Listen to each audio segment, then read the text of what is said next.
welcome to the channel. Gav Axeman Spins with a bit of a delayed vinyl finds for the month of July, even though I'm now in September. So this is what I picked up in July. I've got August over here ready to go, and then there's some for September, so a bit of a backlog, so I don't know what's happened there. So July, very, very hot month, maybe that's why. I'm going to put a little bit of footage now. I'm going to go backwards through July, starting at an antique and flea market footage that's coming up in the Malvern Hills. Watch this footage, you'll see what kind of thing goes on. It was a little bit of a rainy day, actually, that was. But right at the end, you'll see the camera suddenly zoom in at some records in the market, and then I'll show you what they are. So, QVT.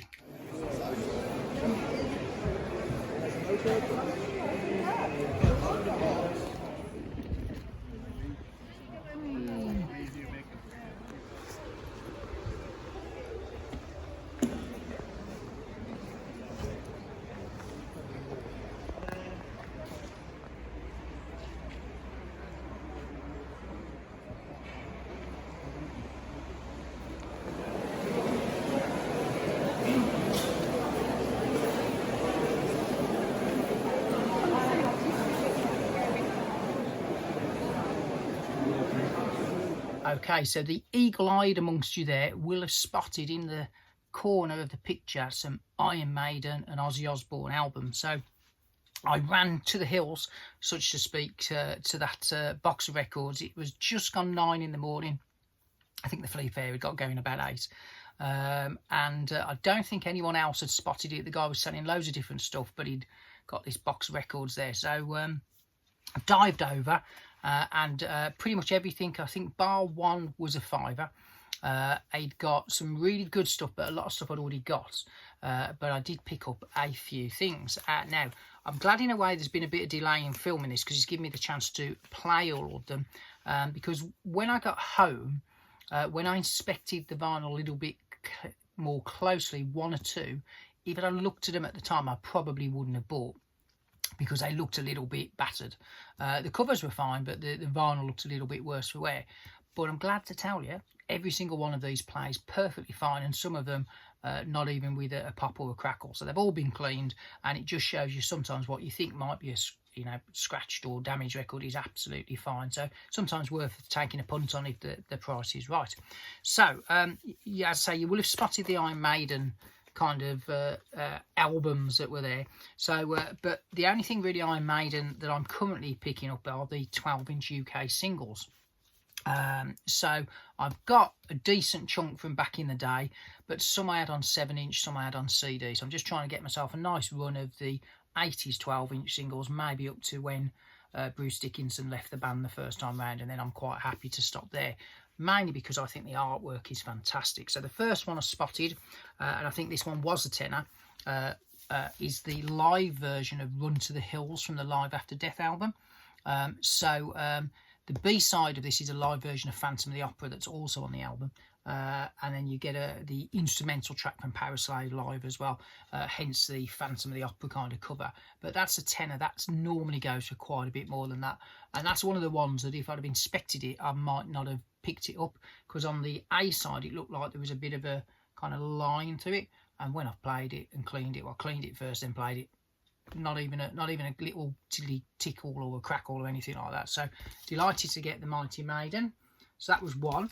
And there were about 5, but 2 I'd already got, so I picked up another 2 from the late 80s. Again, £5. So Can I Play With Madness, which also has on the B-side a cover of Thin Lizzy's Massacre. That's pretty good.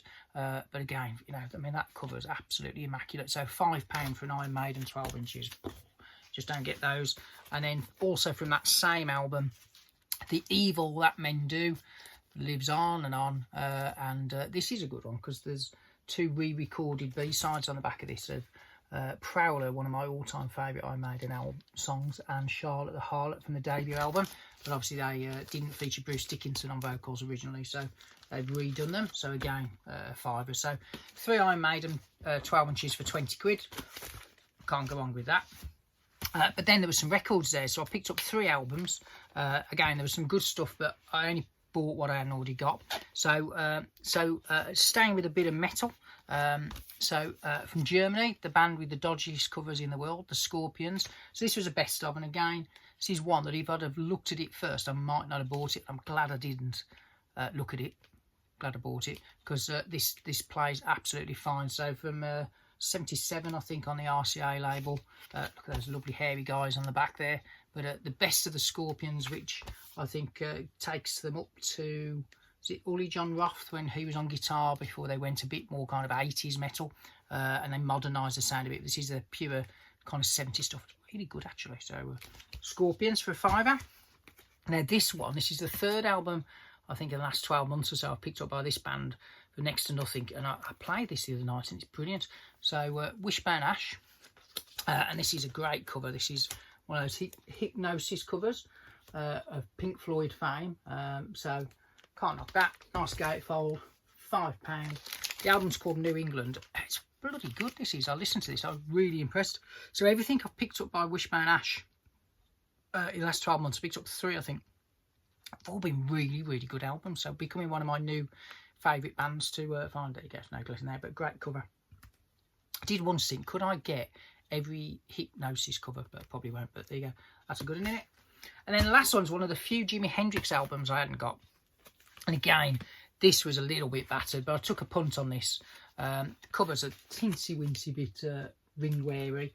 Nice gatefold. So this was the soundtrack to the film called Jimi Hendrix.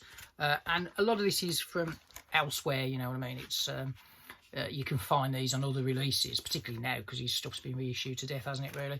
It's on the nice Reprise label.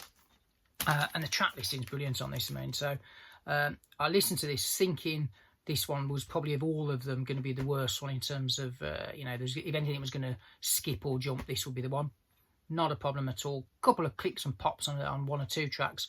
But the good thing is there's some interview footage weaved throughout this, and that's where the clicks and pops are. So it doesn't really matter, to be honest with you. But there's a Machine Gun. For those who haven't heard that song, brilliant, proper guitar workout.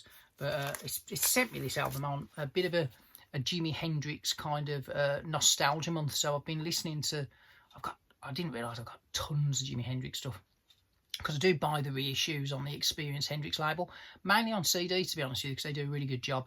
But these kind of period vinyl bits, the only stuff I haven't really got is kind of those dodgy stuff that was put out in the 70s that everyone says, oh, don't buy that. But I really enjoyed this, actually. So I've been picking up the old Hendrix album, probably come up in a couple of months in the future vinyl finds. But brilliant album. You can't go wrong with Jimi Hendrix, can you? But £5.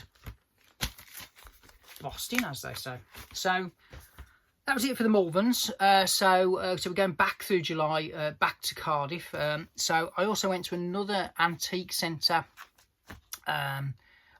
which is a massive one over kind of Chestery way in the UK. For those that are living abroad, that will mean nothing to you, but it's not a million miles from Chester, which is where all the footballers, the Premier League footballers, live that way, and where I live in the kind of West Mids in the Shropshire way, and then just beyond that you've got Liverpool. It's in that kind of middle zone, but it's a massive antique centre, and you occasionally find some brilliant albums. So this was another £5. Now, for those that have been following the vinyl community quiz, you'll know I've made it to the final as of filming this out. We haven't filmed the final yet, so I don't know if I've won or not, so I can't spoil it. I don't think I will, because the chap I'm playing is really good.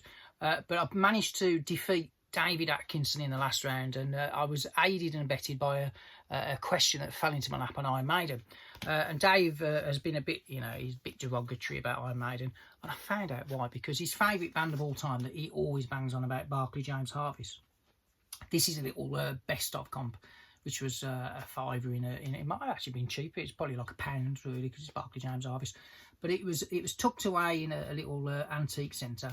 But the last but one track on side 2 is called The Iron Maiden, and I think that's why Dave's got a blind spot to Iron Maiden. He's so in love with Barclay James Harvest, he can't forgive them for stealing the name I Maiden from that track. So there you go. So that one's for Dave. Unlucky, you nearly got to the vinyl, but you didn't make it. And then I also found for a couple of quid, and this one, if you were around in the late 80s, because of the success of U2, all the record companies dived over to Ireland and signed up anyone basically had a vaguely Irish kind of connection. And these guys were briefly, I think, on U2's own label called Mother. So this is the debut album from the Hothouse Flowers. And I bought back in the day the 12-inch single of Don't Go, which is a radio staple in the UK, but a great little song. And I saw this for a few quid and thought, oh, I'll get that. I don't think they did that well after this album, but can't go wrong with that, can you? So I'm off to Southern Ireland next week, so there you go. That's my soundtrack vinyl bit of thing. So sticking in Ireland, a couple of singles. So these were internet buys. Now, for those that know, you'll know I've done a series of shorts on U2 and the UK singles and the Ireland singles from '79. I think I stopped at the end of the Rattle and Hum stuff. One of the few I was missing, I'd got this on a 12-inch thing, which is like a plain thing, but it was also done as a picture sleeve. This is I think like a mid-80s kind of one, but it's the first EP by U2. So it's the U2 3 EP, which has early versions of Out of Control, Stories for Boys and Boy Girl. It's on this nice Irish CBS label. And I finally managed to get one at a reasonable price, because back in the day in the 80s you could buy these for, you know, 5, 6, 7 quid, you know, in second-hand record shops without problem. Then for some reason they seem to just disappear. So this one and Another Day, because none of this stuff I don't think has ever been out on a vinyl album, I think they've put this stuff on the CD reissue of Boy, the deluxe edition, but it was really hard to find. So kind of early versions of U2 soon-to-be classics. The album versions are actually much better, but it's a nice little curio, and as I say, it's got the picture sleeve, so delighted with that. And that was sparked off a little bit by, I finally got round to watching the Bono's Stories of Surrender TV special that's on Apple TV. I got to say, it came out, I completely forgot about it, and then over the summer I thought, oh, I forgot about it, I'll give that a watch, and it was way better than I thought it'd be. I really enjoyed the book. It's one of the best things U2 have done, far better than some of the albums in the last 10 years. But I loved the book, but the TV show is really good. So if you haven't watched it and you're a bit of a U2 fan who's maybe a little bit like me, thinking, oh, I wish they'd do something good, probably one of the best things they've done in recent years. So there's a little 7-inch single that's come out, because what he does is he talks through the book, but then Bono, being Bono, does some of the songs that are kind of interweaved with his own autobiography. So there you go. So that's that one. Cracking little release. Desire the Showman and Sunday Bloody Sunday with some of the spoken introductions, but not by U2 so it's done by Bono with like those guys. There's Jack Knifley and a couple of celloists and things like that. Really interesting. So that was online. You can still pick them up. Don't buy them on eBay or anything like that. Go to the actual a website that this is from. I think, is it Universal? You know, like, that's like a website that's a proper label website. You should be able to find that. So very good. Right, and then what we got next? So these two, before we get to what happened in Cardiff. So this was a bit of a twofer on Amazonian UK, and they were doing buy two and I think get 50% off both. So it was a bit of a mad deal, and it was on and then it disappeared. So I finally managed to get, and this was one of the reissues that I really wanted when it come out, but I'd already got the audio on a CD box set, so I waited and waited. But this is it's well good. This Stephen Wilson's done this, so it's Pink Floyd at Pompeii, a lovely gatefold, and that's what's on it. And brilliant. Got a nice poster in here as well, black vinyl. This is the EU version, which apparently is much better than the American pressing, but it's great. And to get that at pretty much half price was fabulous, because it was really expensive when it came out, I thought. So delighted to get that. And then because you had to buy two, this would take me nicely into what's coming next. So I saw obviously Oasis at the start of July, and Richard Ashcroft was supporting, so I've picked up finally the Verve's kind of best of, so it's the singles, and it's slightly different to the original CD version. So that on that there were a couple of unreleased tracks from whatever sessions, I think the Urban Hymns sessions, so those have gone, and they've put the singles from their 4th album on, and they've also then put some of the songs that were edited, they've put the full versions back on. So there you go. So the Verve, who some great cover artwork on this, isn't there? But their early stuff, the pre-Urban Hymns stuff, particularly around the first album, the singles when there is nothing like what you associate the Verve with. So it's more kind of space rocky, jammy type of stuff. So really good band, shoegazy even. But I'm always a firm believer that the worst thing Richard Ashcroft did was not carry on working with his guitarist, because he was an exceptionally good guitar player. So, but great album, delighted to have that, and that completes my kind of Verve collection on vinyl. Which takes us to Cardiff. So whilst in Cardiff, I nicked two. Have I got this receipt here? No, not that one. Do I keep receipts up there? I do sometimes, you know. Not that. There's all kinds of things here. What's this one? There you go. So before I got into the wonderful Oasis concert, I nipped to Kelly's Records in Cardiff Market, which whenever I'm in Cardiff, I always go there. There's the really old record shop in Cardiff, and then there's Kelly's Records in the market. Now, it used to be a real treasure trove for used vinyl. I have to say there was more and more new vinyl there now, but I did pick a couple of cheapies up. So for those that know, I've been buying Ian Dury albums. So this is Laughter, and this one features the guy from Dr. Feelgood, so Wilco Johnson's on this one. And I didn't realise this, that not only did he do several covers for the album before this Do It Yourself, he also did several inners for this album. So that's the album there, and that's the portraits of all the people on the back. But the inner sleeves feature a different portrait every time. So if you buy this record, you won't know it till you open it, but there are apparently the inner sleeves so there's one there, there. So there's 4 different inner sleeves. So there you go. So Ian Dury and his label did not miss a trick in trying to do excessive marketing all those years ago. So but a good little album actually. So Ian Dury albums are strange because probably because it come out around punk time, but a lot of his big hit singles aren't on albums, so he kind of hamstrung himself a little bit, because in as history then kind of repeats 40 years later, you think, well, why on earth isn't, you know, Hit Me With Your Rhythm stick on an album? Because it just wasn't, it was a standalone single. But good album. I think it was a £5. And then this one was great fun. I was delighted on this. So this was a tenner. So the debut album by Fun Boy 3, Terry Hall, following the specials. I picked up the second album. They only did 2 for a couple of euros in Den Bosch, but so I've been looking for the first one. So what was good about this is you'll see on the sticker there, it tells you it's got the singles, but it also says and a poster. So the good thing about this is it actually has the big poster. It also has the merchandise. So you remember those? So also oldies will remember this, but basically, look, you could buy a t-shirt for £3.40. You could buy a t-shirt for £3.40 now. Sweatshirt, £6. Blimey. But it does have the big poster of the Fun Boy 3. I always hate doing this because I'll probably rip it getting out. There you go. Fun Boy 3 in all their glory. I like Terry Hall because he never smiled on camera, and to be fair, I never smile on camera. I'm one of the worst people in the world to having their picture taken. When I do the thumbnails for this video, I have to take about 100 shots to get one of me smiling or trying to pull a grimace, because I just look miserable on photos.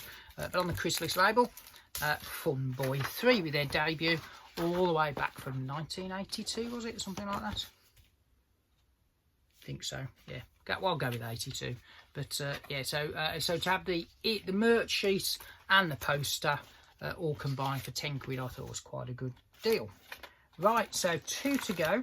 So this is Planet Oasis. So those that have fed up with the Gallaghers dominating the internet, because it is at the moment and it's absolutely everywhere. brilliant over in America now. So before what could be my bestest ever gig, it's that good. I did and ah about doing a reflection on live gigs video, so it's still up there. But I thought I needed to let a bit of time go by. Obviously Oasis merchandising galore. There were pop-up shops everywhere, and you could buy some vinyl. So now they've done the 9 albums you could buy, all on different colours. I chose to think I didn't want to get into the situation of spending 9 lots of £40 on Oasis vinyl that, to be frank, I've already got several times over, at least more than one copy of most of the albums. However, the only album I hadn't got outside of a box set is this one. So it was their final album back in the day. I bought the 2 edition, the Oasis Live 25 2 edition of Dig Out Your Soul, which to date is their final album. I still don't think they'll make another studio album. I think they're going to roll on this tour. They're going to do Nebworth and some big shows in Manchester next year, and I think that'll be it. I think they'll go out there, and I think they'll finish it as Noel always wanted to do, on a high. So, but the nice thing about this is now there's a story. These are all on like a greeny vinyl. Yeah, I'll show you the vinyl, shall I? So this one's a very vivid green vinyl. So the good thing about this, as I say, it means now I haven't to play this on vinyl. I haven't got to go and dig out the humongous box set and kind of flick through, which is on like it's like a 4 album box set, and it all pulls apart now. Now you'll see that it does that. You also get a live 25 art print. You don't. So basically, if you are over in the States and they're doing these, it's too late to warn people in the UK, but you had to ask when you took the album there, because they're all sealed up. I assumed that the art print was inside sealed. It wasn't. So basically what was supposed to happen when you got to the till, they were supposed to give you the art print to go with the record separately. But I gather there were loads of problems that art prints turned up in some stores, not others. So when I was up in Cardiff, they never gave me the art print. It was only when I got home to Birmingham that I realised there was no art print. However, I tracked one down. So I did manage to get the art print that was supposed to come with it. I resorted to eBay, and a guy in Manchester, I don't know where he got them from, but he was selling barrel loads of them on eBay, so he must have got one of the packs that was meant for the store, but fair play. So I managed to enhance my copy of that, and then I'm glad to say as well, my tour gig tickets that you could pay when you were in the rush to buy your tickets, all those, it was last year, wasn't it? You could opt for £3, you could have a nice souvenir ticket, so I've got one of those as well. So that's my Oasis Live 25 kind of memories done, and that was the only one I bought. But and this is the final album I'll show you.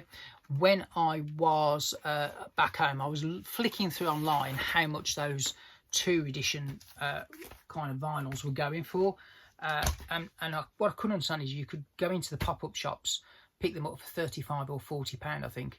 But people are paying like 70, 80 quid online, so I assume that's people from abroad and things. But whilst flicking through that, I noticed this one. So this isn't an Oasis 2 edition, but it is a very limited one. There were only 3,000 of these. And when this went on sale last year, I looked out. Literally, I got the alert on WhatsApp for this website that presses these special kind of records. And by the time I got on there, within 10 minutes, they'd all gone. So this is Standing on the Shoulder of Giants, the 4th album from 2000. And you'll look at that to start with and think, well, what's special about that? And when you flip it on the back, you'll just see their limited edition of 3000. So this is number 1201. So when this came out, I think it was about £45. I actually paid less than the Blood Records thingy. So, and it does have its own catalogue number as well. And the reason I'm waffling on about this record is, I will show you, it's a thing of beauty. It is the limited edition Blood Records splattery vinyl version. So there's only 3,000 of them, and that therefore is rather beautiful. So in a way, I'm quite pleased I got that, because that's one of the other vinyl albums. I've only got one other copy. I've got a UK original issue of that. So it's quite nice that that's the only other one. And there's been some 25th anniversary versions. I didn't bother with that. but I'm glad I got the blood one because that was the one I wanted. So that's it. So we've gone from the Malvern Hills back through time to Cardiff. Thank you for watching. Hope you enjoyed. Quick thank you to all those that are liking, subscribing and leaving comments. I've had quite a few new subscribers. Hopefully you're still with me. And thank you. The 2 box set videos have had some really nice comments and lots of feedback, so and attracted some new people to the channel, so thank you for that. Hopefully see you on the next one. As I say, I'm in Ireland next week. I'm going to try and film the August vinyl finds at the end of the week to go out next week. But thanks for watching. Get back to Man Spins, over and out, and see you on the next one.